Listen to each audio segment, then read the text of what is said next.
Mari kita berdoa. Bapak Elohim, kami percaya lawatan Tuhan di tempat ini. Nyatakan kuasa-Mu, karena kalau Elohim Bapa Yahweh yang mulia, berkati firman-Mu, berkati kami semua. Nyatakan kuasa kasih-Mu, urapi hamba-Mu firman-Mu, dan kehendak Elohim ada dalam hidup kami. Nyatakan kuasa kasih-Mu dan nama Yesus HaMasiah dimuliakan. Di dalam nama Yesus HaMasiah, berkati firman-Mu, berkati kami semua. Yang percaya katakan amin. Shalom. Selama saya hidup, saya hanya melihat 3 tempat. Dan 3 tempat itu mengkuduskan dan betul-betul hidup untuk melayani, dan tempat itu dikuduskan untuk Tuhan. Yang pertama itu waktu saya di Jakarta, di tempatnya Ibu Iin ya. Nah yang kedua itu ada di tempatnya Pak Petrus Hadi. Dan yang ketiga ada di tempat ini. Jadi yang menghargai tempat kudus. Amin. Dan saya masih ingat saudara, dalam hidup saya saudara hanya ada 3 tempat. Padahal saya sudah melalang melintang di gereja sudah tidak terhitung. Tapi menghargai tempat kudus hanya 3 tempat. Tepuk untuk Tuhan kita adalah. Nah, tadi saya lihat banyak sekali hal yang saya lihat, banyak kemuliaan Tuhan dicurahkan di tempat ini adalah. Nah, hari ini kita akan bahas tentang kerasukan. Nah, sering kita mendengar tentang kerasukan. Saya mau tanya, siapa yang pernah mendengar kesaksian saya? Angkat tangan dulu. Nah, yang belum pernah angkat tangan. Tinggi-tinggi yang belum pernah. Oh, ada juga ya. Berarti saya kesaksian sebentar aja ya. Nah, kalau orang belum kenal saya, mantan paranormal, dukun sakti. Dikira orangnya kakek berjenggot gondrong. Nggak taunya orangnya kecil tapi keren. Saya anaknya 2, putri semua. Nah ini anak saya, Felicia berdiri di situ aja. Nah, anak saya lebih tinggi dari saya adalah.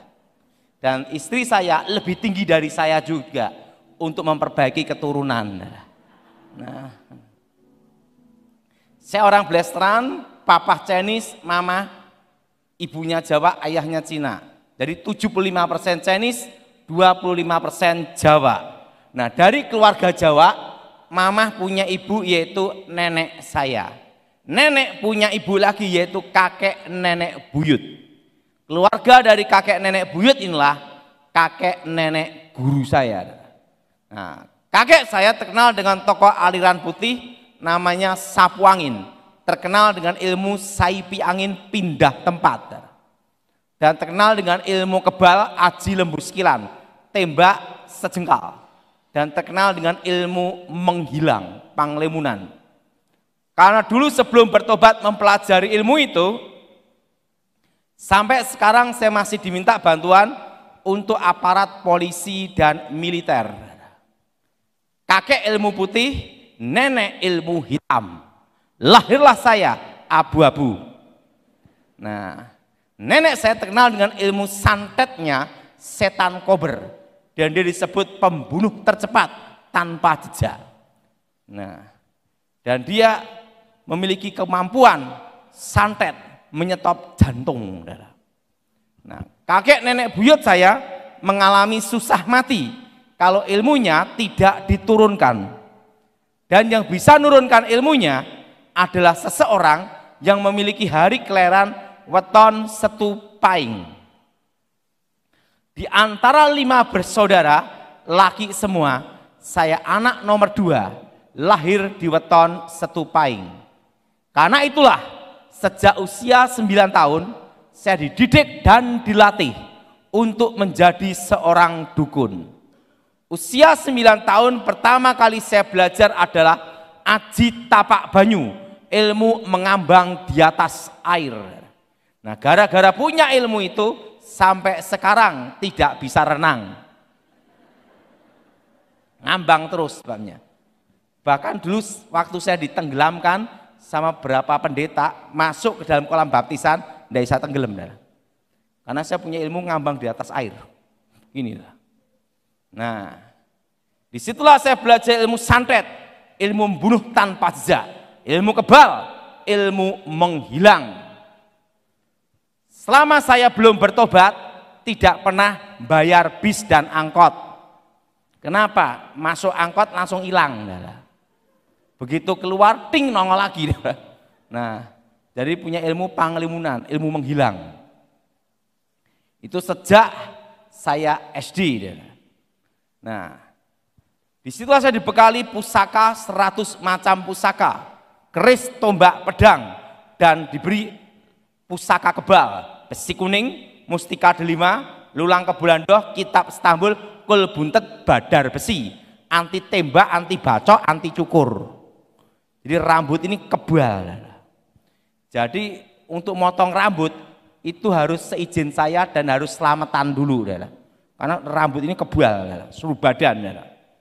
Nah, di situ guru saya berkata sama saya, kamu harus menguasai ilmu tertinggi.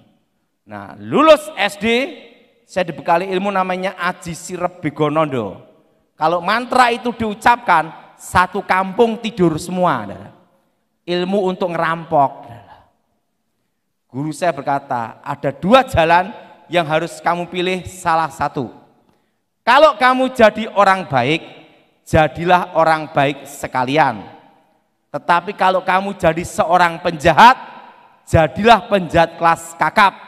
Bila perlu, di akhirat, jadilah rajanya para penjahat. Saya ngomong guru saya, guru saya mau jadi orang baik saja. Jadi orang baik aja susah, apalagi jadi penjahat, saya bilang gitu.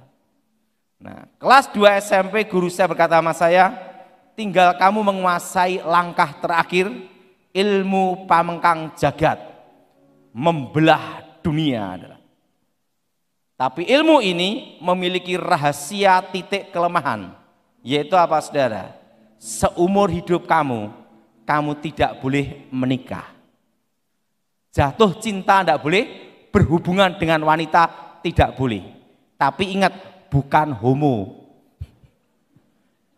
Artinya di dalam hidupmu kamu harus mati akan cinta, mati akan nafsu. Hidup dalam kematian, mati dalam kehidupan. Dan untuk menguasai ilmu terakhir, kamu akan dilatih seorang guru lagi. Dan guru itulah yang akan mengajar kamu puncaknya ilmu.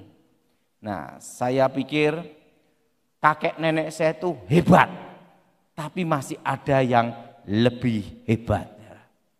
Nah, saya berpikir siapa yang lebih hebat itu? Nah, untuk itu kamu harus persiapkan dirimu, yaitu olah batinmu, kekuatan fisikmu. Karena kalau engkau tidak mempersiapkan fisik dan olah batinmu, kamu tidak akan kuat menghadapi dia. Setelah dilatih, pagi hari hanya tiba. Setelah itu guru saya, 2 guru saya langsung baca mantra. Guru-guru saya baca mantra-mantra semua untuk mengundang guru itu, saudara. Dan saya masih ingat, waktu itu langsung kabut gelap, saudara. Alam bereaksi, petir sambung menyambung, angin. Dan tiba-tiba muncul satu sosok, tingginya 3 meter. Rambutnya silver perak. Matanya itu seperti intan berlian dan bumi berputar di dalam matanya. Dan disitulah saya baru tahu, setelah saya bertobat, itu Lucifer. Nah, tingginya 3 meter, dan jubahnya putih berkilau, matanya bumi berputar dalam matanya. Dan ininya bentuknya tatahan es, wajahnya tampan seperti anak muda, lebih tampan melebihi Elvis Presley. Tampan sekali wajahnya. Nah, disitulah saya dilatih selama 7 hari. 3 hari tambah 4 hari lagi untuk menguasai ilmu pamengkang jagat. Disitulah saya baru mengerti tentang rahasia kegelapan. Ilmu yang kegelapan yang sebenarnya adalah. Di situ saya menguasai rahasia itu. Nah, setelah itu energi tenaga dalam guru saya kesedot saya semua, adalah karena selama 7 hari untuk memperkuat badan saya, adalah. Dan disitulah kakek saya berkata sama saya, dengan menguasai ilmu terakhir, sudah waktunya kita berpisah. Karena dengan ilmu energinya dimasukkan dalam tubuh saya itulah dia kehabisan tenaga dalam. Waktu itu dia berkata, sudah waktunya kita berpisah. Waktu aku hidup tidak pernah bikin susah anak cucu, demikian nanti waktu aku mati. Aku akan mati kira-kira 2:30. Sebelum aku mati, tak tinggali rezeki. Besok nomor buntut SDSB, Rebu malam Kemis, keluar nomornya 50. Ini uang untuk beli peti matiku gitu loh. Setelah itu dia bertapa gini, tek, meninggal. Setelah guru saya meninggal, saya kehilangan arah. Usia masih remaja, dibekali kekuatan sehebat itu. Saudara. Ilmu itu kan panas sekali, inginnya mau nyoba terus saudara. Katanya ada dukun sakti, langsung saya datengin. Saya tunjukkan aji panglemunan, ilmu menghilang. Ting, menghilang. Dukunnya bingung, menghilang di mana anak ini? Malah dukunnya jadi murid saya. Nah, saya kalahkan dukun-dukun berbagai aliran di Pulau Jawa. Usia 15 tahun, saya lewati pertarungan demi pertarungan. Hampir seluruh Pulau Jawa. Setelah kalahkan berbagai aliran, mendekati usia 18 tahun. Saya diajak kakak saya, Ton, ada KKR-nya Gilbert Lumaindong, ceweknya sip-sip. Saya ngomong sama kakak saya, tidak bisa, karena pantangan ilmu saya tidak boleh menikah, dan tidak boleh berhubungan dengan wanita, dan tidak boleh ada nafsu, dan tidak boleh ada cinta, hidup dalam kematian. Sang kakak saya ngomong, yang cari cewek bukan kamu, tapi saya. Kamu cukup gunakan aji jaran goyang, teko gendeng mulih ngengkleng. Datang sinting pulang edan. Kalau mantra itu kena orang, susah lepas 15 tahun. Kalau 15 tahun tidak ada yang lepas, edan ngengkleng. Nah, waktu itu saya ikut kebaktian. Nah, diajak kakak saya. Di situ yang khotbah Gilbert Lumaindong. Pendeta Gilbert berkhotbah, orang Kristen tidak bisa disantet, tidak bisa dimantrai, tidak bisa diguna-gunai. Langsung saya berkata, ini pendeta gemuk montok nantang orang ini. Saya baca mantra setan kober. Gilbert berkata, haleluya, Tuhan berkati. Ilmu saya kabur. Itu sampai 2 kali. San Gilbert berkata, siapa dukun-dukun jimat-jimat maju ke depan, artakol. Saya kan tidak bisa bahasa Inggris. Saya kira artakol itu tempat adu ilmu. Nah, dari belakang saya maju ke depan. Gilbert tatap saya, Tony, kamu yang punya ilmu kebal, ilmu menghilang, ya kan? Saya kaget, pendeta gemuk ini sakti juga. Tahu nama saya, kekuatan saya lagi. Tidak taunya apa, setelah bertobat Gilbert terus terang, aku pun diberitahu pendeta lain juga.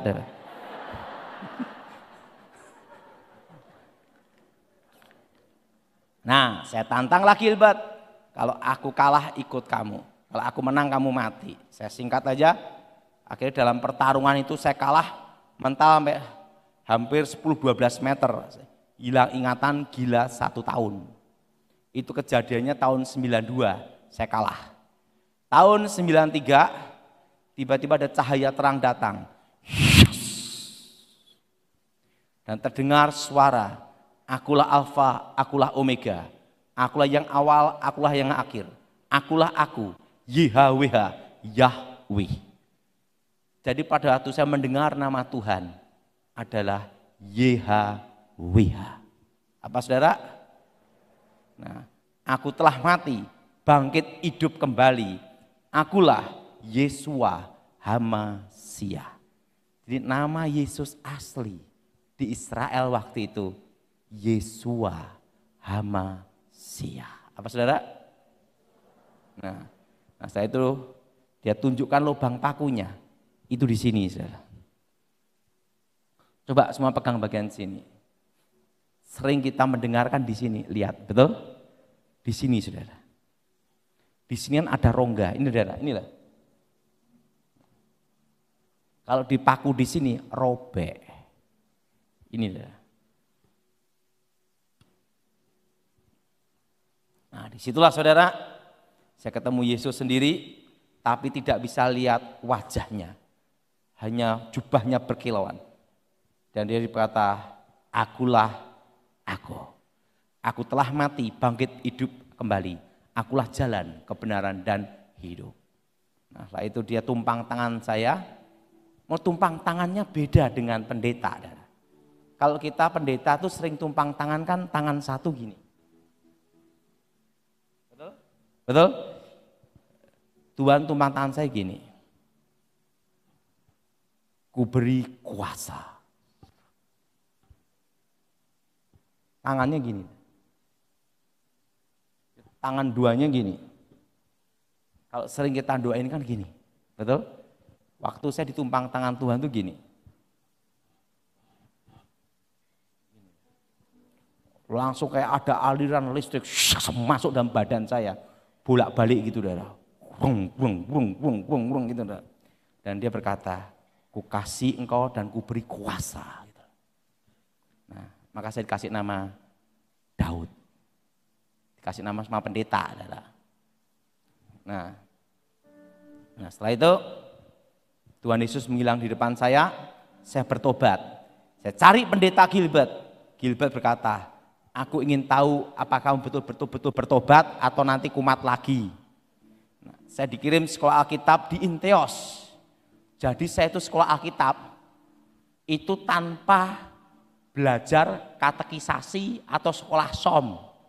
Jadi taunya mantra, begitu bertobat langsung sekolah Alkitab. Ya disuruh buka kitab Kejadian, buka kitab Wahyu. Oh, sama sekali nggak ngerti ya, saudara. Wah, 3 tahun saya sekolah Alkitab, saudara. Dengan sukses ranking 4, murid tinggal 4. Waktu itu sebenarnya saya tidak lulus. Guru-gurunya rapat. Ini kalau kita tidak lulus kan, ini murid bodoh sekali gitu loh. Jadi mereka tuh udah pada tobat semua. Jadi intinya tuh mereka tidak mau ketemu saya lagi. Akhirnya mereka bersepakat rapat sama rektor. Udah, kita luluskan saja.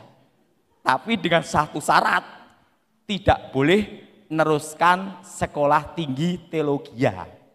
Kenapa? Nanti kita ketemu dia lagi. Wah, akhirnya saya diluluskan, saudara. Sekolah Alkitab, ranking 4, murid tinggal 4. Rektor panggil saya, langsung dikasih tahu, tidak boleh meneruskan sekolah tinggi teologi. Berarti guru-guru saya itu tidak mau nanti ketemu saya lagi. Jadi sepakat diluluskan. Jadi ingat, orang lulus belum tentu pandai. Yang paling hebat bisa bikin gurunya tobat kabeh. Saya diluluskan, saudara. Nah, waktu itu saya masih ingat untuk sekolah Alkitab itu untuk jadi PDM, PDP itu harus sekolah tinggi teologi, minimal diploma. Karena saya tahu sekolah Alkitab setingkat SMA itu pun diluluskan. Jadi saya ini sampai sekarang itu bukan pendeta. Jadi hebatnya apa? Tidak ada yang bisa mecat. Karena tidak pernah dilantik maupun disahkan. Karena saya sekolah Alkitab setingkat SMA adalah. Nah, di situ saya kadang kan minder. Sekolah Alkitab setingkat SMA. Dan tidak boleh melakukan sekolah tinggi teologi. Dan bukan pendeta. Sampai sekarang saya bukan pendeta. Adalah. Dan saya tidak masuk dalam organisasi jadi pendeta, PDP, PDM, tidak ada. Adalah. Saya hanya jemaat biasa. Adalah. Nah, waktu itu saudara saya datang ke Gilbert. Waktu itu Gilbert, ada apa Daud? Pak Gilbert, saya lulus ke Alkitab. Saya mau jadi apa? Ya jadi manusia, emang jadi monyet. Ya, kamu taunya apa? Setan, ya setan aja lah. Saya suruh fokus satu bidang, tentang setan aja. Tapi saya ngomong Pak Gilbert, saya tidak mau jadi pendeta karena saya sekolah Alkitab setingkat SMA. Ya baguslah, penting melayani gitu loh. Nah setelah itu saya ikut Pak Gilbert dari awal bertobat sampai sekarang. Nah tapi Tuhan itu hebat saudara. Sekolah itu tidak menjamin seseorang berhasil. Yang menjamin seorang berhasil adalah satu. Pertama Tuhan. Dan yang kedua hati yang kuat, tekun dan setia. Dan hati yang kuat itu semua harus melewati apa? Kedisiplinan dan penderitaan. Betul? Apa saudara? Nah semakin orang itu menderita semakin dia kuat. Coba saudara perhatiin, semakin orang banyak makan sancam semakin cepat mati. Betul enggak? Betul? Tapi semakin orang itu sehat, latihan olahraga tambah kuat. Nah, itu kesaksian saya dan tahun 2001 saya kaget. Saya diminta untuk memberi pengarahan di Akademi Kepolisian Semarang. Untuk bidang reserse penyidikan tentang ilmu hitam. Bayangin, sekolah Alkitab aja hampir enggak lulus, diminta ngasih pengarahan di Akademi Polisi ya. Perwira itu di Semarang, Akademi Semarang Akpol. Nah, itu tahun 2004. Saya masih ingat itu, waktu itu ada dipanggil Jenderal Pramono Edi Wibowo, adik Ibu Ani Yudhoyono. Waktu itu dia berkata, untuk mengalahkan ilmu hitam harus cari tokohnya aliran hitam. Dia tahu biografi saya ngomong sama jenderal, tapi jenderal saya ini sekolah Alkitab dan bukan pendeta sampai sekarang. Tapi jenderal berkata, saya tidak perlu pendeta, saya perlu seorang yang ahli di bidangnya. Nah setelah itu saya diminta untuk apa jenderal? Waktu itu dia tanya, ilmu hitam itu ada enggak? Saya bingung, kalau saya berkata ada, langsung dia berkata, mana buktinya? Betul? Buktikan di depan saya. Ini kalau kita ngomong sama kopral itu lebih mudah. Kalau ngomong sama jenderal itu hati-hati. Betul tidak? Buktikan di depan saya. Apalagi ini anak Sarwo Edri. Anak Edi Wibowo. Jenderal legendaris Kopassus RPD. Dan ini ada Wibowo. Bukan elit. Begitu. Saya berdoa sama Tuhan. Tolonglah saya. Tiba-tiba ada kilatan kayak cahaya, sep gitu. Saya doa, demi nama Yesus, sep. Saya itu berubah paku. Di depan jenderal gini. Langsung saya ngomong, demi nama Yesus, berhenti gini. Langsung jenderal gini. Jatuh langsung. Dia ngomong maju dan, Obey, ambil ini, ambil. Pak Daud itu santet ya? Iya. Berarti ilmu hitam itu ada. Siapa penyantetnya? Alamat ini, nama ini, posisi orang di sini. Kok tahu Pak Daud? Kan saya tukang santetnya. Udah bertobat, otomatis kan tahu aliran mana, arahnya kemana. Yang tahu caranya maling itu bekas maling, betul enggak? Yang tahu santet ya bekas tukang santet. Aliran ini, alamat ini, jalannya di sini. Kok tahu? Lagi bekas tukang santetnya. Oh, langsung gini. Pak Daud, ada apa Pak? Pak Edi, Anda lulus.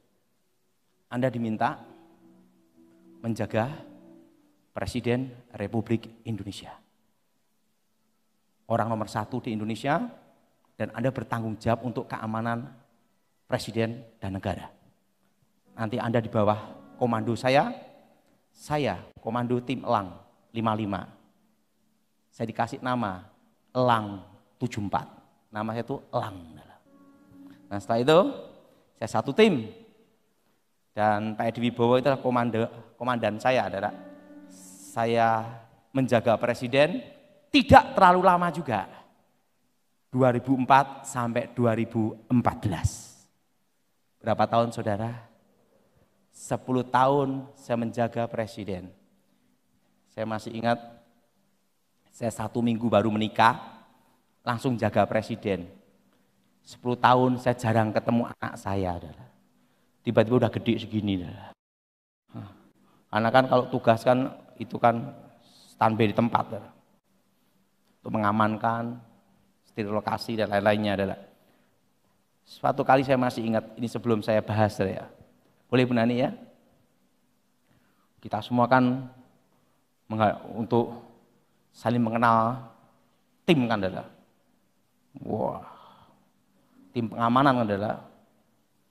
Saya datang, wah. Satu-satu mereka menangkan diri. Wah, langsung ini. Nomor sekian sekian, tugas gini, operasi ini, nama ini, pangkat ini. Sniper. Wah. Saya lihat, bayangin, begitu gini langsung ngomong tugas operasi gitu dah. Nama ini, nomor ini, operasi ini, sandi ini, wah, pasukan elit dah. Wah, jadi yang terpilih di situ pasukan elit semua, elitnya elit saudara. Lagi, nama ini, komando ini, nama ini, tak, operasi ini, ahli apa? Bom, wah. Saya lihat bom model ini, wah, semua memperkenalkan dirinya satu-satu. Tidak ada yang tukang beca, tidak ada. Semua itu pasukan elit semua adalah. Waduh, aku mengenalkan diriku sebagai opo ki. Lah mereka udah ngomong tim operasi di mana-mana, operasi di Aceh, operasi di Papua, operasi di berbagai tempat adalah. Yang terakhir itu giliran saya, aku mau ngomong opo. Oh, bekas tukang santet. Langsung Pak Edi Wibowo datang. Umat semua. Khusus yang ini, saya yang memperkenalkan. Dialah Elang dan dia adalah pembunuh tercepat tanpa jejak. Sampai.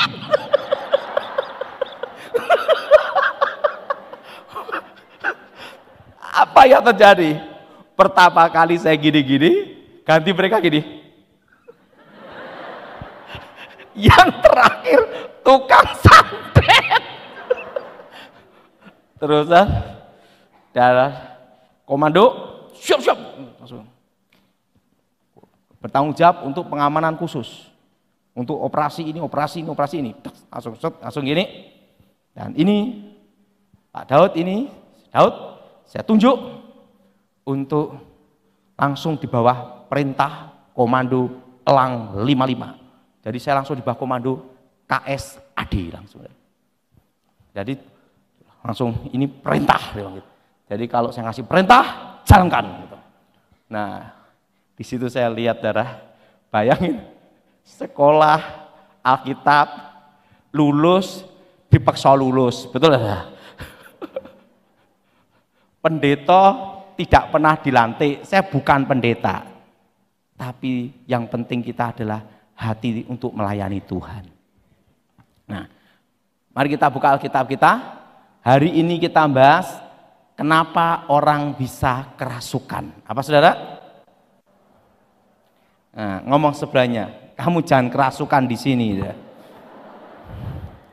Kita buka Injil Markus pasal yang kelima.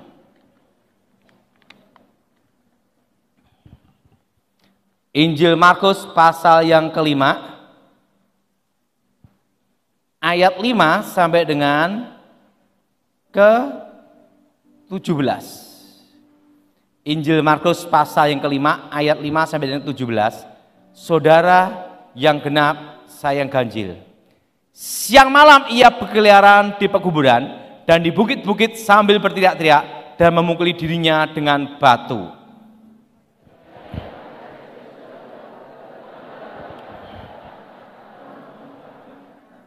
Dan dengan keras ia berteriak, apa urusanmu dengan aku? Hei Yesus anak Elohim yang maha tinggi. Demi Elohim, jangan siksa aku.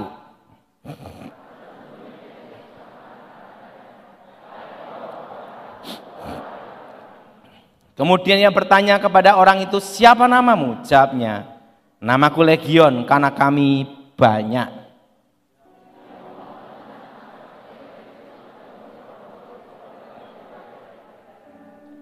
Adalah di sana di lereng bukit sejumlah besar babi sedang mencari makan.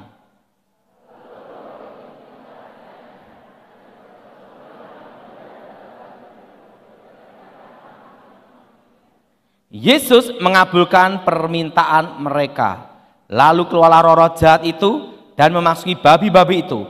Kawanan babi yang kira-kira 2000 jumlahnya itu terjun dari tepi jurang ke dalam danau dan mati lemas di dalamnya.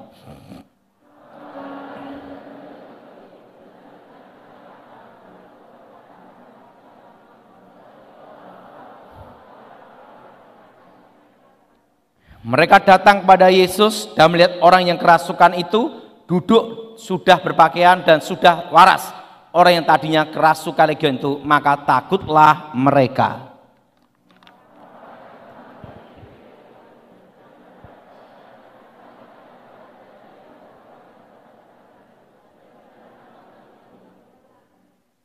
Saya mau tanya, siapa yang pernah ke Israel? Angkat tangan.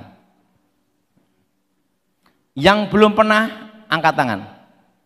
Nah, saudara, saya sudah ke Israel 2 kali dan gratis karena saya pemandunya. Nah, saya masih ingat, saudara, saya itu sebelum ke Israel hanya ingin makan satu ikan, namanya ikan Petrus. Tak kira tuh ikan Petrus itu ikan kerapu atau ikan apa gitu loh. Nah, tiba di Israel langsung, oh inilah ikan Petrus. Nggak taunya ikan Petrus ikan apa? Mujair. Yang pernah ke Israel angkat tangan. Ikan Petrus ikan apa, saudara? Mujair. Jadi kalau saudara makan mujair, rasa sama di Israel. Dan apa yang terjadi? Gerasa itu tempatnya gersang kering. Gersang kering. Dan di situ ada orang kerasukan, legion. Dan apa yang terjadi? Datang menyembah Yesus. Perlu saudara tahu, setan pun percaya Yesus. Setan pun menyembah Yesus. Tapi ingat, setan tidak pernah bertobat. Jadi kalau saudara aktif ke gereja, percaya Yesus, tidak pernah bertobat, berarti setan kedua, betul? Nah, apa yang terjadi? Yesus anak Elohim Maha Tinggi. Kenapa saya nyebut Elohim? Saya ini orangnya enak, supaya tidak ribut. Allah yang nyebut, Elohim yang nyebut, adil lah dia. Nah, anak Elohim yang Maha Tinggi. Yesus berkata, keluar, pindah ke babi. Saudara, posisi orang kerasukan itu posisinya gimana? Roh manusia dibuat tertidur di alam mimpi. Tubuh dikuasai oleh kuasa kegelapan, namanya pengambil alihan. Makanya orang kerasukan itu merasa dibawa ke alam lain, kayak kerajaan, hutan, lapangan, lain-lainnya. Saya mau tanya, kalau saudara mimpi, rohnya keluar dari tubuh atau tetap dalam tubuh? Yang berkata tetap dalam tubuh, angkat tangan. Yang berkata keluar, angkat tangan. Yang bingung, angkat tangan. Berarti setiap malam bermimpi rohnya bingung. Tanda di dalam diri manusia itu hidup ada roh manusia, itu adalah nafas. Nafas berhenti, roh keluar. Kalau engkau tidur itu bernapas tidak? Nah, yang berkata keluar gawat. Setiap hari mati hidup. Itu alam bawah sadar. Dan apa yang terjadi? Orang kerasukan itu pengambil alihan. Orang bisa kerasukan itu pasti ada penyebabnya. Tidak langsung tiba-tiba kerasukan. Penyebab orang kerasukan, yang pertama, kalau orang meyakini ada komunikasi hubungan antara orang mati dan orang hidup, itu paling mudah untuk dirasuk. Contohnya apa? Orang yang suka pemanggilan arwah. Ada komunikasi hubungan antara orang hidup dan orang mati. Itu paling mudah dirasuk. Kedua, orang yang takut setan itu paling mudah kerasukan. Orang yang takut setan pasti ketemu setan. Ngomong sebelahnya, berani tidak kamu sama setan? Orang yang berani sama setan tidak ketemu setan. Kenapa? Karena penampakan setan di seluruh dunia mengambil energi negatif, sisi ketakutan dari manusia untuk diubah menjadi penglihatan. Makanya penampakan setan di seluruh dunia itu menggunakan mitos, budaya, kepercayaan setempat. Maka setan Indonesia makanya kembang, setan Amerika makanya hotdog, kan gitu deh. Kenapa? Beda budaya. Di sana ada manusia serigala, di sini ada genderuwo, kan gitu deh. Karena beda mitos, beda kepercayaan, beda sisi legenda dan ketakutan. Nah, penampakan setan itu menggunakan sisi ketakutan, legenda, mitos, budaya, kepercayaan setempat. Jelas saudara? Nah, wujud setan sampai detik ini tetap malaikat, malaikat kegelapan. Tetapi dalam penampakannya mengambil manifestasi kepercayaan, sugesti setempat. Sugesti sama iman itu beda.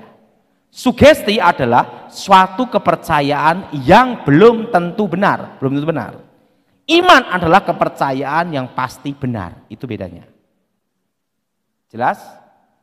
Jelas? Nah,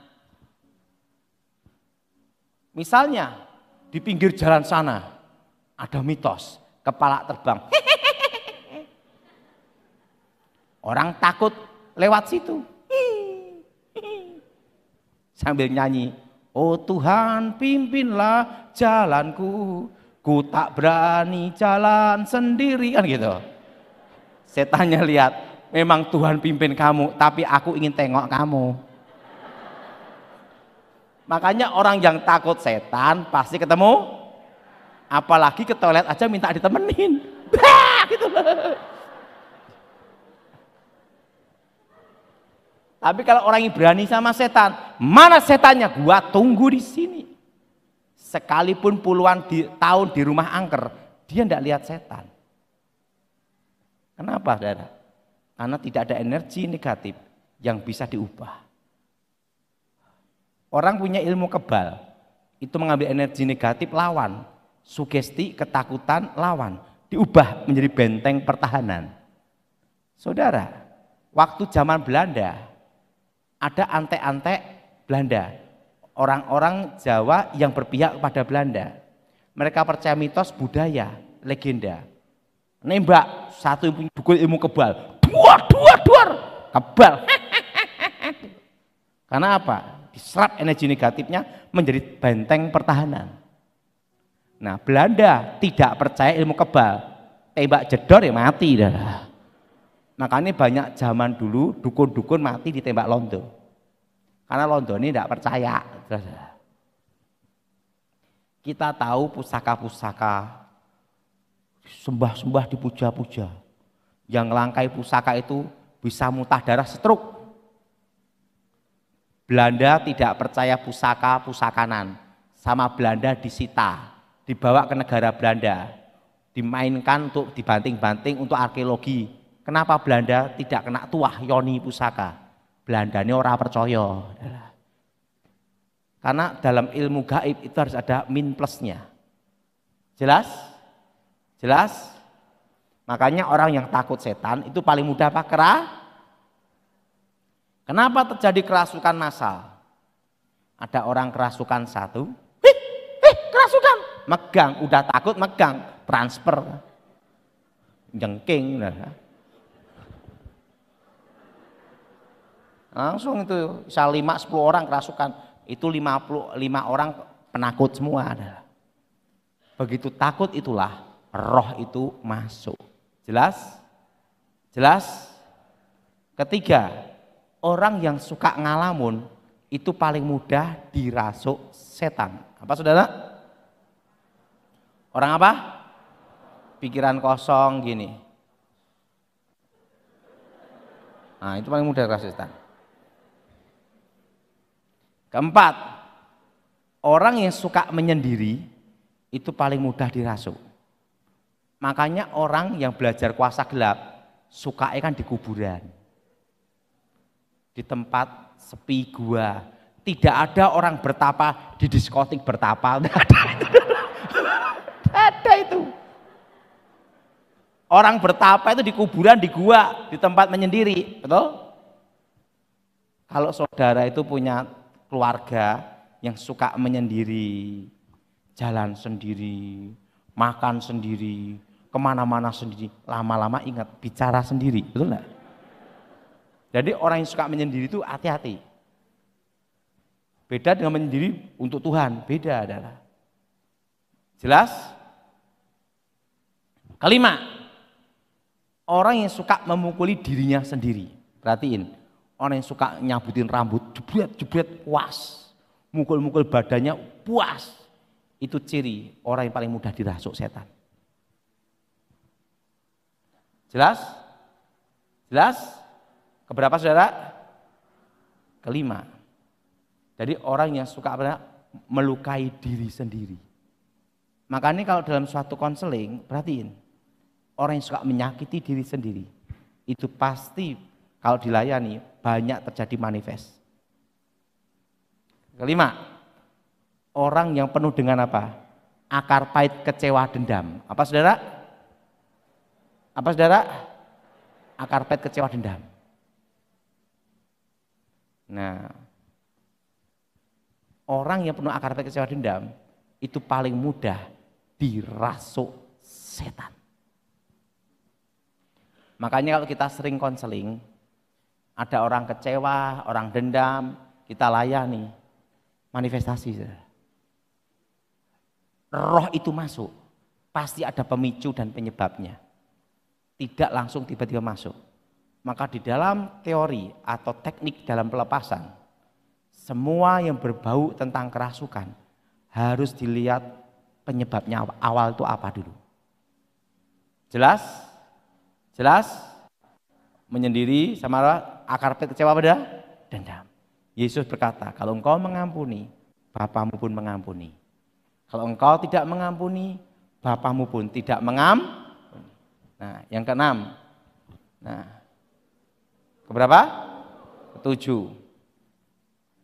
Orang pelit paling mudah kerasukan juga. Orang pelit itu paling mudah kerasukan. Ini tak beritahu rahasianya. Saya kan pernah belajar ilmu babi ngepet, jadi tahu. Kenapa bank itu tidak bisa dibobol tuyul.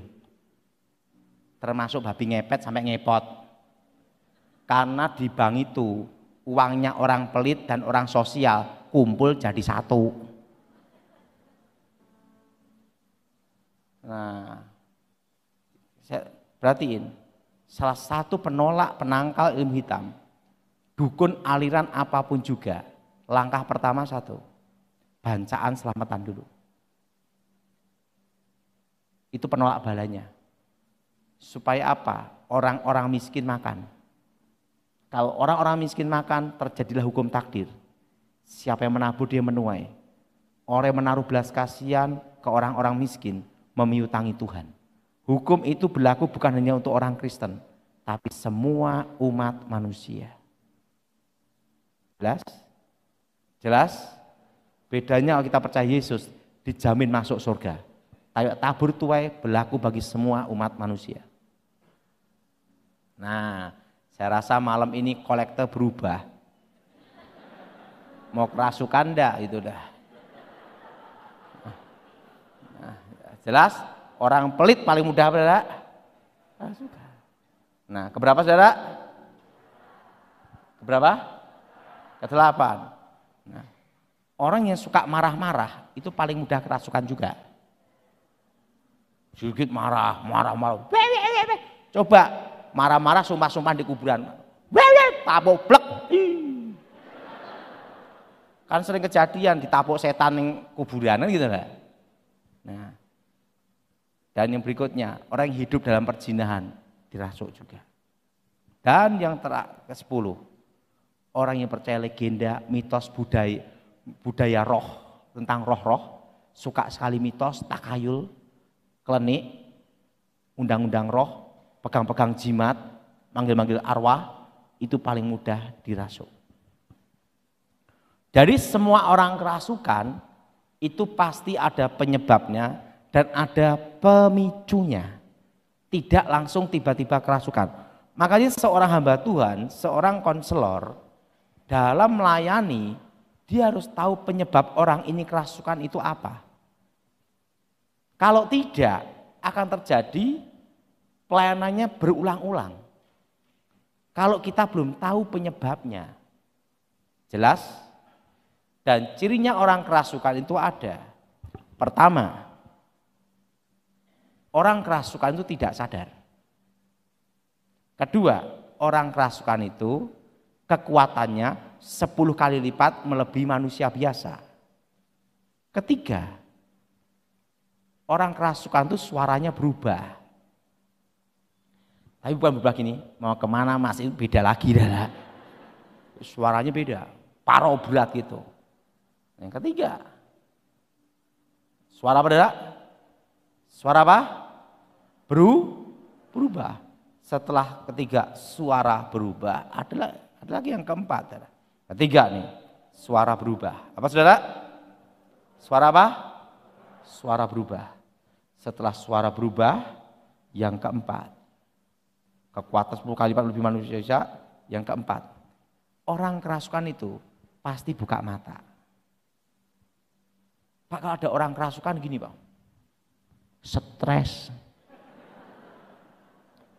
matanya kelihatan putih aja atau kelihatan merah. Kenapa? Mata adalah jendela hati kita. Orang suka orang bisa dilihat dari mata. Orang suka orang dari mata. Orang tidak suka bisa dilihat dari mata. Sifat seseorang model apapun bisa kelihatan dari mata. Betul? Gelagat seseorang bisa dilihat dari mata. Makanya pengamanan khusus rata-rata pakai kacamata. Kacamata hitam. Supaya apa? Udah dilihat ininya mana-mana gitu.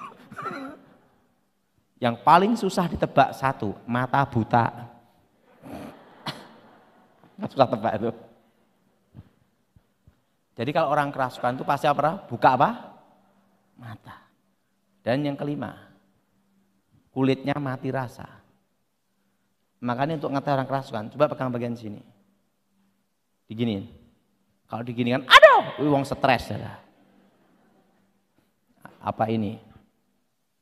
Dia nahan sakit itu berarti bukan kerasukan. Atau bagian ini, kaki digini-giniin. Kalau dia gatal gini, oh, pasti bukan. Karena orang kerasukan, kulitnya mati rasa. Nah, kalau ada orang kerasukan, jangan tanya setannya, demi nama Yesus siapa namamu? Nah, setan kan penipu, yang ngawur ngomongnya. Pada waktu Yesus di Gerasa, siapa namamu? Legion. Arti legion itu banyak, 2000 sampai 4000. Kalau Tuhan Yesus mengusir setan, tanya satu-satu setannya, minimal di ayat ini ada 2000 nama, betul? Ada enggak 2000 nama? Enggak ada. Siapa namamu? Legion, karena kami banyak. Enggak tanya satu-satu. Keluar, pindah ke babi. Kenapa pindah ke babi? Kenapa tidak ke ayam? Karena di situ yang ada babi, adalah. Tetapi di situ sebenarnya ada suatu pelajaran yang penting. Itu ada dua. Pertama, untuk mengajarkan kepada kita bahwa setan itu betul-betul ada. Apa saudara? Apa saudara? Setan itu betul-betul apa? Ada. Antara manusia dengan babi itu tidak ada hubungan. Begitu roh ini masuk, babinya tenggelam. Kedua, untuk mematahkan mitos, legenda. Apa legenda itu? Setan takut minyak babi. Perlu sudah tahu bahwa kebudayaan tertua di dunia itu adalah Cina, Mesir, Yunani. Betul? Betul? Atau Mesir, Cina, Yunani, atau Cina, Mesir, Yunani, itu aja kan paling tua kan itu lah. Penduduk terbesar di dunia itu Cina. Bayangin, semua orang Cina kumpul bersatu, kencing, kota Cirebon banjir.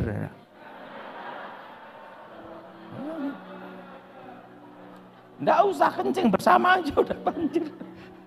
Bayangin, berapa miliar, betul nggak? Orang Cina, keturunan Cina, gabung jadi satu, bayangin dah. Kebudayaan tertua di dunia dan penduduk terbesar di dunia. Jelas? Jelas? Mitos setan takut minyak babi itu sudah ada ribuan tahun. Dan mitos itu sampai sekarang ada. Untuk penolak bala, penolak ilmu hitam, itu minyak babi ditaruh di setiap pintu. Mau keluar rumah, ini kasih minyak babi. Jalan jadi babi goreng kan gitu. Semua udah babi semua ya. Nah, untuk penolak bala, kepala babi taruh di rumah, di tengah rumah. Sampai sekarang mitos itu masih ada. Betul? Betul? Ingat, setan tidak takut minyak babi. Buktinya apa? Sak babi-babinya dimasukin, betul? Betul? Salah. Setan tidak takut minyak babi.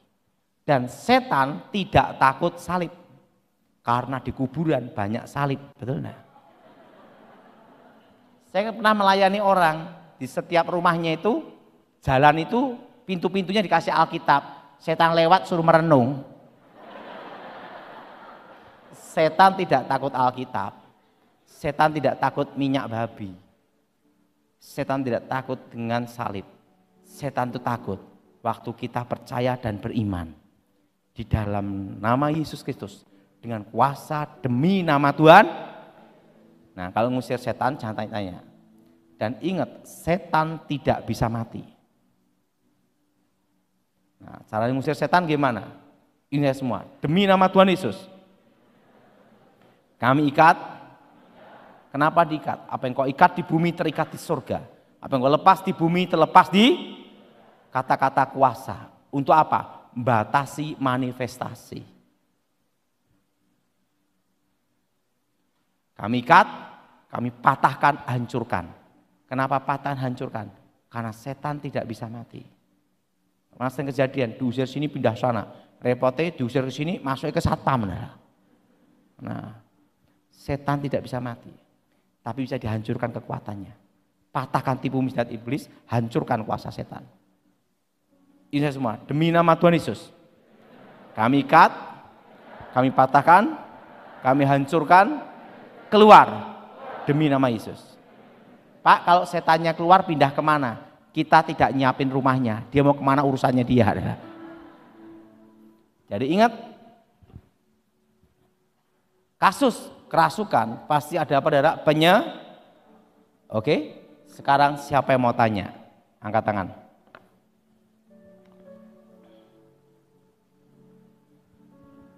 Siapa yang mau tanya?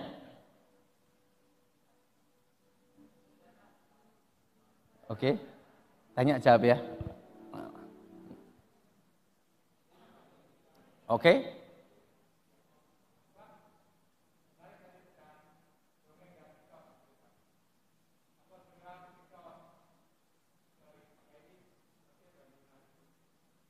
Gimana? Mitos Yunani dan Chinese. Ya kan beda negara.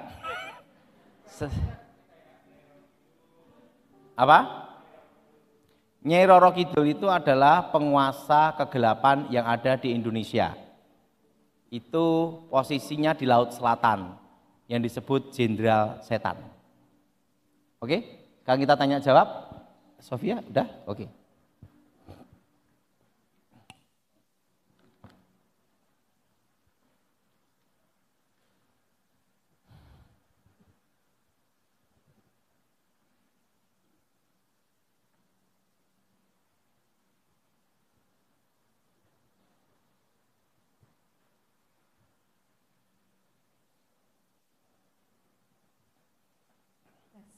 Ya, ini ada beberapa pertanyaan Pak yang Iya. Berhubungan dengan kerasukan, dengan santet dan sebagainya. Jadi ada orang yang waktu itu pernah dia tidur lalu merasakan ada makhluk yang menindih.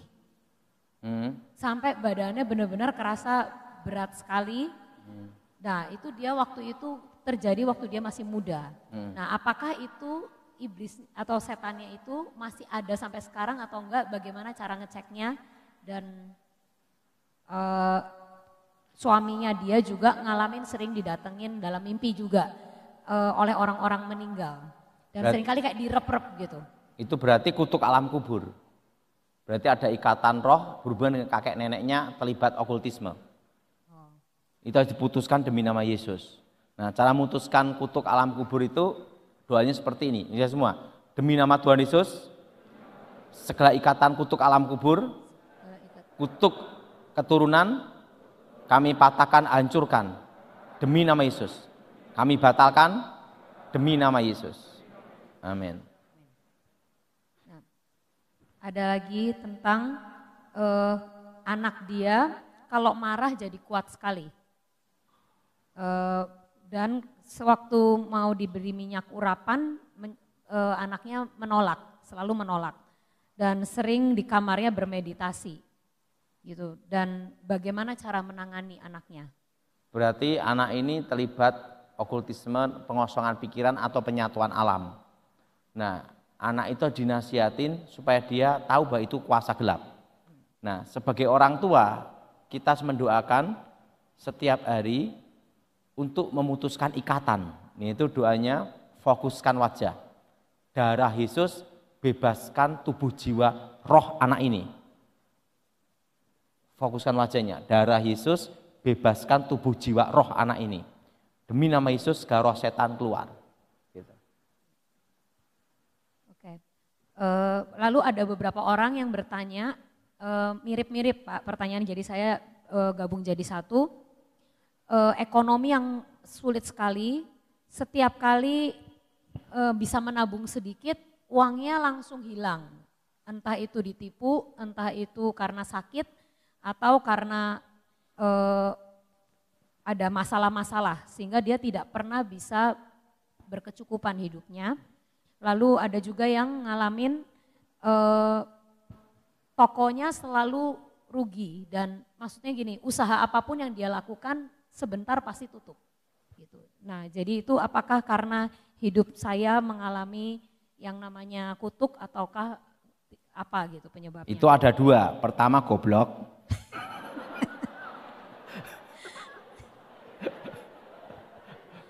Artinya dalam bisnis itu kan harus hati-hati. Tak kasih tahu, dalam pelayanan sama bisnis itu beda. Dalam pelayanan itu harus saling percaya, satu tim, betul?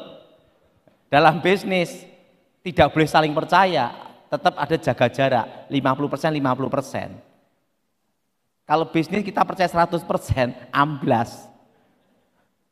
Makanya dalam bisnis itu 50% percaya, 50% tidak. Nah, makanya pelayanan tidak bisa untuk bisnis. Bisnis tidak bisa pelayanan, ikut pelayanan, campur aduk jadi pelayanan, tidak bisa. Bisnis, pelayanan. Setuju Ibu? Karena apa? Jalurnya udah beda. Nah, makanya ya saya beritahu, terutama untuk di gereja ini, kalau ingin gereja itu utuh dan jemaatnya itu tidak terjadi perpecahan, nomor satu, jangan saling menghutang antar jemaat dan pendeta. Siapa yang setuju angkat tangan? Nah, kalau udah saling mengutang, udah nunggu waktu, udah. Nah, jelas? Nah, kedua, bisnis itu saudara, penting adalah satu, ada untungnya, kan gitu saudara. Kalau enggak untung untuk apa bisnis, kan gitu saudara. Sedangkan pelayanan kan beda. Pelayanan itu adalah anugerah, pelayanan itu adalah kasih karunia. Makanya tidak bisa dicampur aduk antara bisnis dan pelayanan ini. Harus ada garis lurus di sini. Makanya saya itu kalau ada orang datang ke saya, pinjam uang, pasti tidak saya kasih. Lebih baik saya punya uang berapa tak kasih itu aja. Daripada apa? sakit hati yang tulus. Kok ada sakit hati yang tulus gimana? Kan tulus nolong orang tapi dibohongin. Daripada sakit hati ya udah. Makanya saya enggak suka kalau orang pinjam uang ke pelayanan, jangan. Karena pelayanan dan bisnis itu beda. Itu harus ada garis di sini. Yang kedua, ada juga kutuk kebangkrutan. Kalau kutuk kebangkrutan itu ada cirinya. Setiap malam Jumat ada penampakan roh. Dan ada kejadian supranatural. Misalnya kayak bau busuk menyengat, breng, setiap malam Jumat. Nah itu pasti ada kutuk, ada kiriman kuasa gelap. Atau bau wangi, breng. Nah itu kalau wanginya menetap, itu bau minyak wangi. Wanginya breng gitu toh. Kalau bau busuk pun breng lewat toh. Kalau baunya menetap itu bau got lain. Harus bedain di sini. Breng gitu.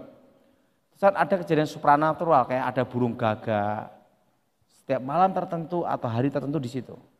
Nah, kalau ada kejadian-kejadian yang tidak wajar, nah itu bisa diuji. Kemungkinan itu kutuk. Nah, dan berikutnya ada namanya hal-hal supranatural. Anak-anaknya itu sering diganggu setan. Oh, ini berarti ada kiriman kuasa gelap atau kutuk kebangkrutan, kutuk sial. Nah itu yang perlu dilayani, diputuskan demi nama Yesus. Kalau yang goblok ini perlu belajar. Perlu belajar lain. Oke? Oke, semoga menjawab ya untuk yang pertanyaannya seputar ekonomi ya tadi. Nah, lalu ada pertanyaan tentang rumah Pak. Jadi ada yang di daerah rumahnya kalau habis bangun rumah, kira-kira setahun kepala rumah tangganya meninggal di daerah dia. Kebanyakan kalau habis bangun rumah, terus setahun kemudian kepala rumah tangganya pada meninggal. Dan juga ada juga yang rumahnya itu menjadi pijakan kuasa gelap karena ibu dia adalah keturunan Wali Songo. Sehingga kakaknya juga meninggalnya bunuh diri. Dan apakah itu ada hubungannya juga dengan rumah yang ditinggali karena kata orang-orang rumahnya itu adalah pijakan makhluk-makhluk astral. Bisa terjadi. Itu berarti tanah itu dulu tempat pembunuhan atau pembantaian. Itu ada kutukan darahnya. Nah, tanah-tanah seperti itu perlu disucikan dengan darah Yesus. Itu tanah kutukan. Tanah apa darah? Kutukan. Oke lanjut. Saya pernah dibawa ke tukang ramal oleh mertua saya sewaktu hamil. Terus tukang ramal berkata anak saya harus dikuepang, tetapi saya tidak lakukan. Nah tapi apakah dengan saya ke tukang ramal itu ada sesuatu yang tetap harus dibereskan walaupun anaknya tidak jadi diramal. Dan yang kedua ada juga yang waktu mudanya saya belajar yoga. Jadi ini kejadian di masa lalu semuanya, lalu saya minum air hu, ya, air hu dan mandi di sumur keramat. Nah sekarang saya sudah bertobat, apakah tetap harus ada yang dilakukan untuk membereskan? Perlu pemberesan. Nah pemberesan itu bisa dilakukan dibantu pendeta atau doa sendiri. Tetapi sekalipun dibantu pendeta mendoakan, kalau orangnya tidak percaya, sampai pendeta lu udah habis juga percuma. Itu tergantung dari dirinya sendiri, iman. Nah doanya seperti ini semua. Darah Yesus, bebaskan tubuh jiwa rohku. Segala kutuk keturunan, segala kutuk kuasa gelap, kami patahkan, kami hancurkan, kami usir keluar. Demi nama Yesus. Darah Yesus, bebaskan tubuh, jiwa, rohku. Jelas? Demi nama Yesus, roh jahat keluar. Jadi sebenarnya doa pelepasan itu intinya satu, yang bersangkutan. Oke? Next. Ada 2 anak saya yang sudah usianya sudah dewasa, sudah 40 tahun lebih semua, tapi gagal terus dalam mendapatkan jodoh. Ada 1 bahkan yang sudah hampir menikah tapi gagal juga. Apakah itu karena kutuk keturunan Pak? Dan belum tentu. Belum tentu. Bisa juga karena dia gemuk sekali. Ada cerita ini. Ada cerita ini. Jadi gini, lihat kasusnya dulu. Kalau itu ada kutuknya, itu satu keluarga itu susah nikah, tetapi sering ada namanya hal supranatural. Mimpi ketemu orang mati, komunikasi dengan roh, atau ada kejadian kerasukan sering kejadian. Nah, kalau ditelusuri dari jalur keluarganya, kakek neneknya ada yang terlibat pasang susuk. Nah, kalau keluarga itu ada yang terlibat pasang susuk, nah keluarga itu susah sekali untuk menikah. Yang nikah pasti cerai. Ada suatu kali, saya diminta ngelayanin. Orang ibunya ini percaya sekali, makan di depan pintu itu berat jodohnya. Padahal itu kejadian di Sidoarjo, Jawa Timur. Pak Daud, saya punya anak, berat jodohnya karena makan di depan pintu, Pak. Bu, enggak ada pengaruhnya, Bu. Tapi saya dipaksa, Bapak harus datang. Karena berat jodohnya anak saya ini. Didorong, nih dibuka pintu. Jalannya aja gini dong. Beratnya 1 kintal. Dalam hati saya gini, nggak usah diramal, tepat, betul lah. Siapa yang mau dekat, jalan aja gini.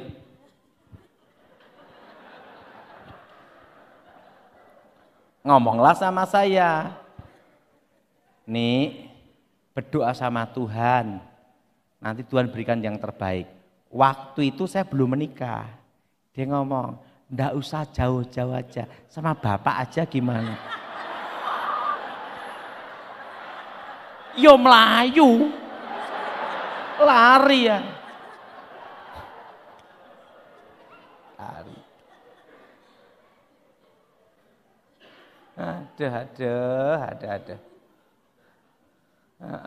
Jadi lihat kondisinya juga, betul? Tak beritahu. Ada lagi? Iya ada. Tapi kalau Bapak mau lanjut cerita ya? Enggak apa-apa lagi. Ada. Ya. Jadi saya itu mendapat karunia penglihatan. Tapi kalau menurut saya kok karunianya agak serem Pak, karena saya itu bisa melihat kapan seseorang itu dibawa pulang ke surga. Jadi bagaimana saya harus melatih dan mengasah karunia kita supaya itu dipakai untuk memuliakan nama Tuhan. Kalau karunia dari Tuhan itu tidak pernah mendatangkan ketakutan. Jelas? Nah, kalau hal seperti itu harus diuji dulu itu dari Tuhan atau bukan. Jelas? Jelas? Nah, sebenarnya gini ya. Untuk merasakan orang itu diurapi atau tidak, itu mudah, Saudara. Pertama, dari buahnya lah kamu akan tahu. Kedua, kalau saya loh ya, dari getaran. Begitu lihat seseorang, ketemu seseorang itu udah terasa. Nah, seperti Ibu Nani itu urapannya kuat. Mungkin setan ketemu dia juga lari. Kenapa? Udah kenal duluan. Ada urapannya, ada power namanya. Beda, Saudara. Yang hanya pinter khotbah atau ada urapan itu beda. Seperti saya tadi kemana tadi? Ke tempat apa ya? Taman Tuhan ya. Nah, itu ada urapan di situ. Beda. Tempat mimbar ini sering untuk doa, dikuduskan kan ya. Itu beda juga. Ada urapannya, beda. Nah, enggak usah banyak-banyak. Kita perhatiin pada waktu Yosua. Siapa kamu? Lawan atau kawan? Akulah panglima bala tentara Tuhan. Gitu. Tanggalkan kasutmu. Tempat itu kudus. Nah, tempat yang kudus itu artinya apa? Tempat itu dikhususkan untuk Tuhan. Gitu, Saudara. Nah, itu memang ada tempat-tempat dikhususkan Tuhan. Nah, yang penting jangan sampai dimitoskan. Itu aja. Kalau Bu Nani saya ada urapan kuat itu. Kalau saya terus terang, kalau Bu Nani levelnya udah lebih tinggi dari saya. Kenapa? Karena saya khusus masalah setan. Kalau yang surga-surga, Ibu Nani. Kalau setan-setan urusan saya. Saya lebih happy yang masalah setan-setan karena itu bidang saya. Kalau surga-surga bukan bidang saya. Nah, Tapi saya hampir ada di 3 tempat ya. Di tempat Bu Iin, Pak Peto Sadi sama tempat ini. Memang beda, ada urapannya, ada kekuatan Tuhannya gitu saudara. Nah, kekuatan Tuhan itulah yang akan membuat orang itu bertobat tilawat Tuhan. Dan mendatangkan banyak pertobatan. Nah, orang khotbah ada urapan atau tidak, bisa kelihatan. Dari getarannya itu udah kerasa. Seumur hidup saya hanya merasakan berapa orang saja ya, masuk Ibu Nani, yang berikutnya adalah Bu Iin, setelah itu Pak Petrus, yang keempat itu sudah meninggal orangnya tapi, yang 3 belum ini. Yang keempat ada Ishak Leo, Surabaya, GBPS. Bajunya selalu putih-putih. Itu baru lewat aja terasa. Beda. Nah kadang kita ini orang Indonesia itu terlalu suka produk luar. Kalau pendeta luar negeri, wah urapannya beda. Belum tentu. Belum tentu. Nah, belum tentu. Dalam hidup kita, lebih baik kita jadi seperti diri kita sendiri.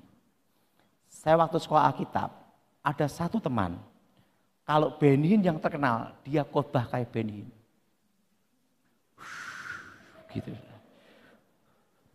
Kalau Rehat Bongke yang terkenal, dia khotbah Rehat Bongke. Gilbert yang khotbah terkenal, dia khotbah kayak Gilbert. Bayangin, satu manusia bisa nirukan bermacam-macam khotbah. Lulusnya apa? Enggak ada yang jadi. Artinya apa? Kita enggak boleh mengkopi hidup orang lain. Jadilah seperti dirimu. Siapa yang setuju angkat tangan? Nah, ada satu kata-kata dari guru saya sebelum saya bertobat. Apa tugasnya seorang guru? Tugas seorang guru adalah bagaimana mimpi muridnya itu, bagaimana caranya supaya murid itu mendapatkan mimpinya. Tugas seorang guru bukan merubah mimpi seseorang. Tetapi tugas seorang guru adalah bagaimana seseorang yang punya mimpi itu, muridnya punya mimpi itu, bisa tercapai dan menjadi kenyataan untuk mimpinya. Karena kita semua pasti punya mimpi. Siapa yang setuju angkat tangan? Jadi tugasnya seorang guru itu bagaimana memberi jalan, memberi cara supaya murid itu memperoleh mimpinya dan mendapatkan apa? Mimpinya. Karena kita semua pasti punya mimpi. Siapa yang setuju angkat tangan? Nah, jadi tugas orang tua haruslah demikian. Kita orang tua jangan memaksakan mimpi kita. Makanya saya ngomong sama anak saya, kamu sukanya gimana? Karena semua orang itu punya mimpi. Saya pun punya mimpi. Kalau saudara tahu mimpi saya, bisa ketawa saudara. Saya tuh dilatih umur 9 tahun. Cara ngelatihnya tuh gini. Apa yang kamu takuti, jadilah apa yang kamu takutin itu. Dan lawan yang ditakuti itu. Dan kamu menang sama yang ditakuti itu. Dan kamu menjadi yang ditakuti itu. Kalau kamu takut setan, kamu jadi setannya. Gitu dah. Itu guru saya sebelum bertobat. Saya ditanya, apa yang kamu takutin? Anak kecil paling takut satu, Dara, lapar, betul Dara? Betul? Nah, kamu takut lapar, ikut saya. Dia siapin 1 pisau, 1 botol air. Dia jalan, saya ngikutin, itu masih SD umur 9 tahun saya. Sudah jalan di tengah hutan. Ini pisau, jelas. Ini air, plek. 1 bulan lagi kamu saya jemput di sini, mati apa hidup? Tinggal saudara, ditinggal di situ. Tapi sebelumnya sudah dilatih dulu pisau, pertarungan pisau semua adalah 1 bulan. Saya tuh baru mengerti setelah saya dewasa ini. Tidak taunya guru saya dari jarak jauh mengamat-ngamati saya. Di situ makanya saya ini sudah makan tikus, kucing, kadal, ulet, tak makan semua. Udah tak pernah tak makan untuk bertahan. Namanya survival. Nah, setelah 1 bulan guru sudah baju udah ambil, kamu udah hidup toh. Jadi pertama kali saya cari air dulu, sungai dulu untuk hidup. Survival namanya. Nah, di situ guru saya ngomong,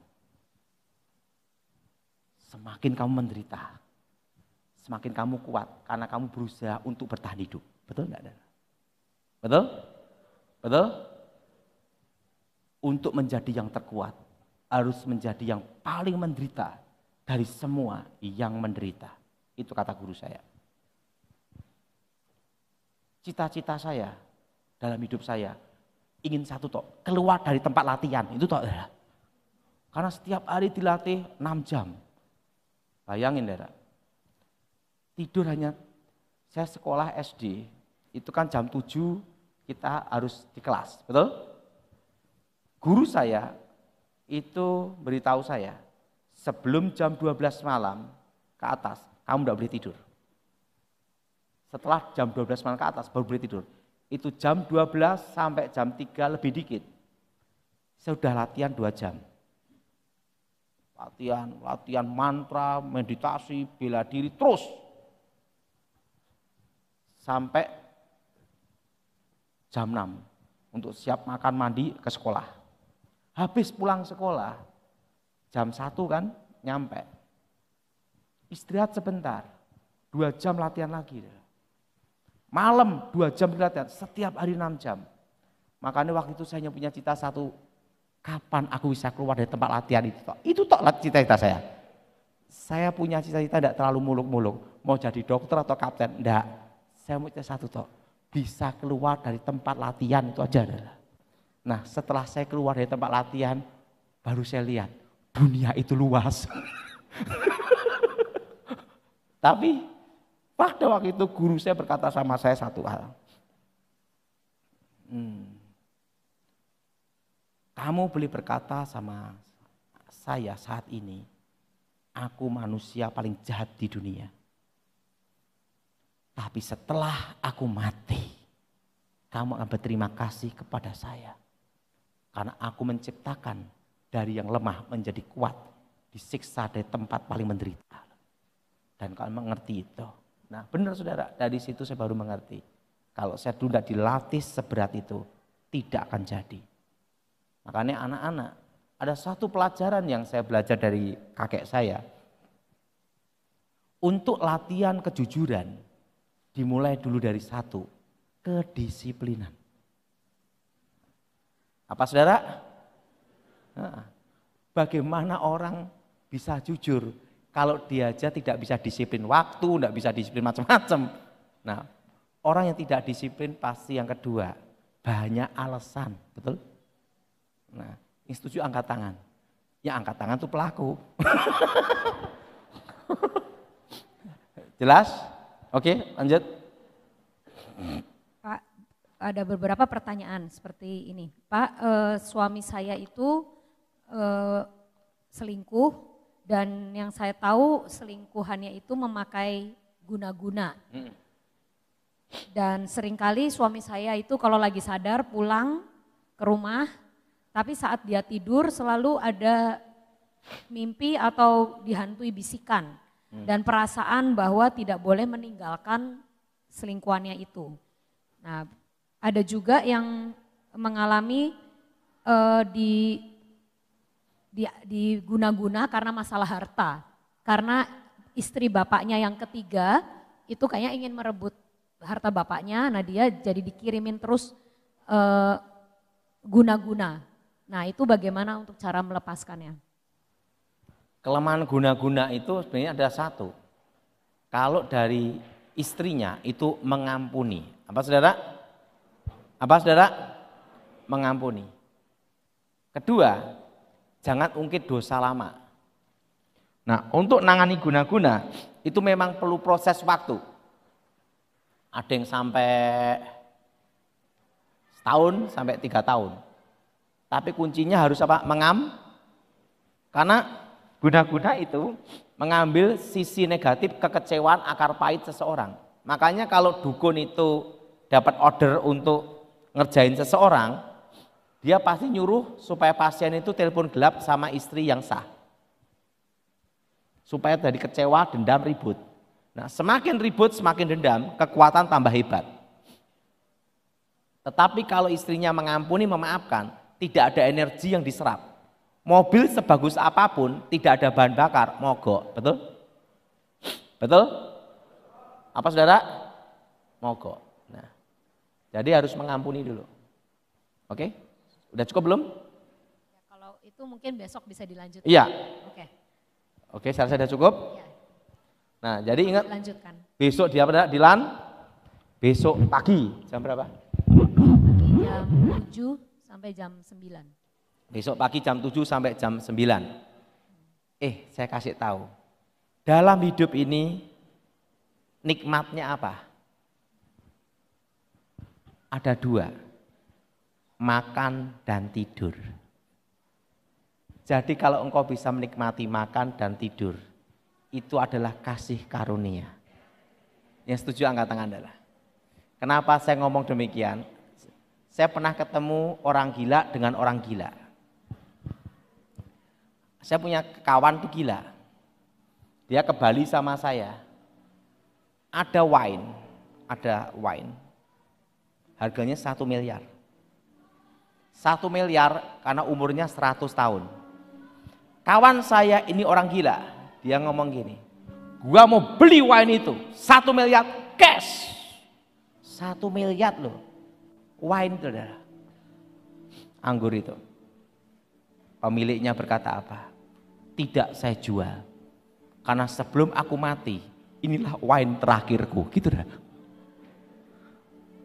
Untuk apa aku punya harta kalau aku tidak bisa menikmati? Di situ saya ngelihat satu hal. Sudah banyak lihat konglomerat ya. Kadang kita melihat dia lebih happy dari kita, belum tentu. Orang bisa tidur nyenyak, itu adalah anugerah. Orang bisa sehat, itu adalah berkat Tuhan. Anda bisa menikmati makan, itulah anugerah. Makanya saya doanya sekarang gini, Tuhan, biarlah aku menikmati berkat yang Kau berikan. Makan dan apa? Tidur. Yang setuju angkat tangan. Saya punya kawan, punya uang, harta kekayaannya 25 triliun. Kaya enggak saudara? Tapi dia, saya masih ingat, napas saja pakai alat bantu, engkik. Gitu. Dia kemana-mana, itu Felicia kenal ya. Pakai tabung oksigen, jalan ini, engkik gitu lah. Tapi dia ngomong triliun-triliunan. Dia ingin keliling dunia, tapi tidak bisa. Naik pesawat tidak boleh, karena engkik-engkiknya ini darah.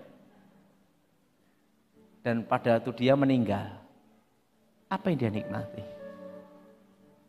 Di situ saya sadar, kita bisa makan, tidur, itu adalah karunia. Itu lebih mahal daripada triliun. Tepuk tangan Tuhan kita.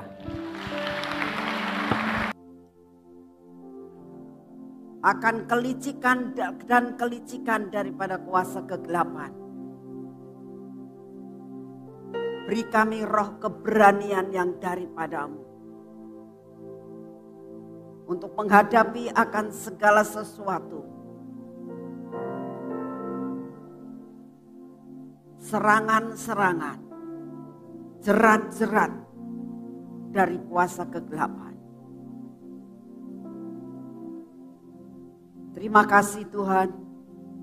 Engkau terus pakai akan Pak Tony Daud untuk dapat membukakan lebih dalam lagi untuk besok pagi dan sore hari. Buat kami mendalami akan semua dan semuanya ini. Kami tidak mau hanya sekedar untuk mendengar Tuhan. Kami mau mempraktekkan akan semua firman-Mu. Biar kami tahu Tuhan, kuasa gelap itu memang ada. Tetapi di dalam Engkau tidak ada yang dapat mengalahkan. Terima kasih untuk kasih setia-Mu.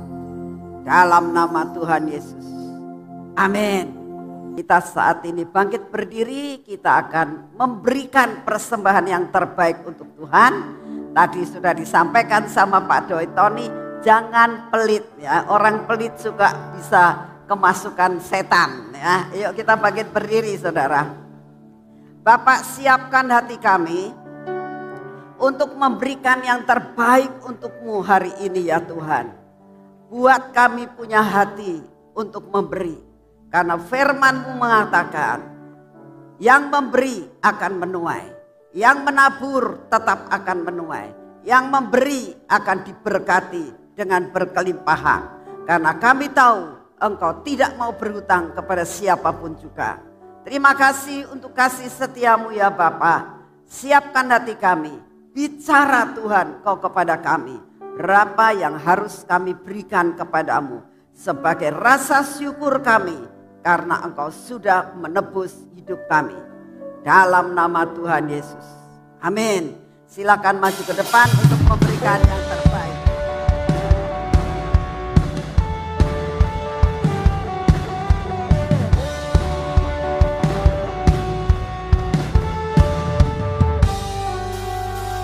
Satu nama yang besar, hanyalah nama-Mu Tuhan.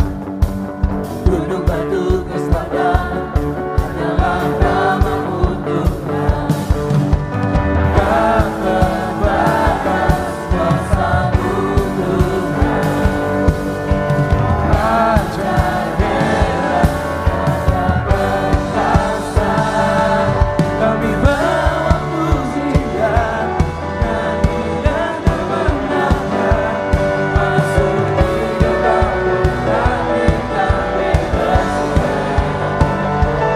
Tangan kami terangkat, sorakan kemenangan. Dan pujian nama-Mu Yesus Raja. Kami bawa pujian, nyanyikan kemenangan. Masuk di dalam hati kami bersuka. Tangan kami terangkat, sorakan kemenangan.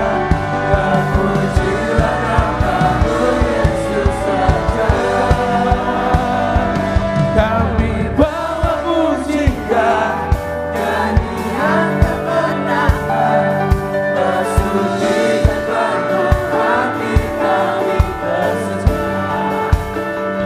Tangan kami terangkat, sorakan kemenangan. Dan pujilah nama-Mu Yesus Raja. Kami bawa pujian, nyanyian kemenangan. Masuk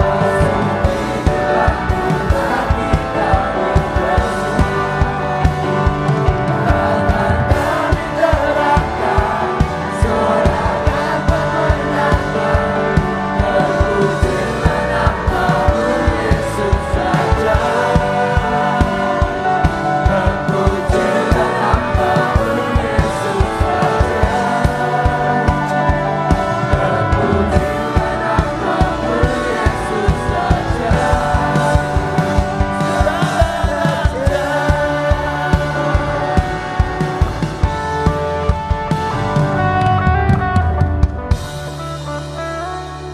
Mari saudara kita bangkit berdiri, kita akhiri kebaktian kita pada malam hari ini. Kita minta anugerah Tuhan, roh kemampuan untuk dapat menjalani kehidupan. Semua mimpi yang ada dalam hidup kita akan menjadi kenyataan. Bapa, saat ini kami mau mengakhiri kebaktian kami pada malam hari ini. Kami pulang dengan membawa anugerah, berkat yang berkelimpahan yang Kau sudah sediakan buat kami. Semua berkat yang terbaik yang dari surga kami terima dengan utuh pada saat ini. Damai sejahtera, sukacita yang dari surga, semua pengertian-pengertian yang benar kami bawa pulang dalam nama Tuhan Yesus. Penyertaan-Mu sempurna atas hidup kami. Tidak ada yang mengalami kecelakaan di jalan. Kami pulang semua dengan selamat sampai di rumah kami masing-masing. Baik yang ada dalam kota maupun luar kota, semua diberkati oleh berkat yang berkelimpahan. Dalam nama Tuhan Yesus Kristus. Amin, amin, amin.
Selamat malam, Tuhan memberkati saudara semuanya.